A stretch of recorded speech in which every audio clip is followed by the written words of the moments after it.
ఇక కొమరంబి మసీఫాబాద్ జిల్లాలో రెండో దశ స్థానిక ఎన్నికల్లో బీఆర్ఎస్ సత్తా చాటింది. ఇక బీఆర్ఎస్ బలపరిచి గెలిచిన సర్పంచ్ వార్డు మెంబర్లను మాజీ ఎమ్మెల్యే కోనేరు కోనప్ప ఘనంగా సన్మానించారు. ఇక కౌటాల మండల కేంద్రంలోని ఆయన నివాసంలో ఈ కార్యక్రమం నిర్వహించారు.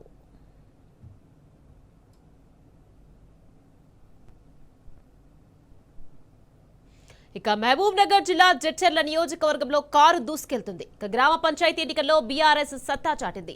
నవాబుపేట మండలంలో బీఆర్ఎస్ బలపరిచిన సర్పంచ్ అభ్యర్థులు గెలుపొందారు. దీంతో మాజీ మంత్రి లక్ష్మారెడ్డి వారిని చాల్వాతో సత్కరించారు.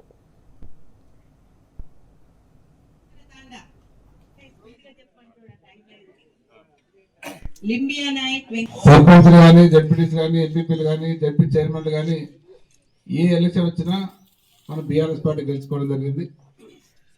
మరి గతంలో కేవలం 15% మాత్రమే సర్పంచులు కానీ ఎంపీటీసీ కానీ వేరే పార్టీ కాంగ్రెస్ పార్టీకి రావడం జరిగింది, అపోజిషన్ పార్టీకి. కానీ ఈసారి రాష్ట్రం మొత్తం కూడా దాదాపు 40% సర్పంచులు ఈరోజు మన టీఆర్ఎస్ పార్టీ మద్దతు తెలిపిన వాళ్ళు గెలుచుకోవడం జరిగింది.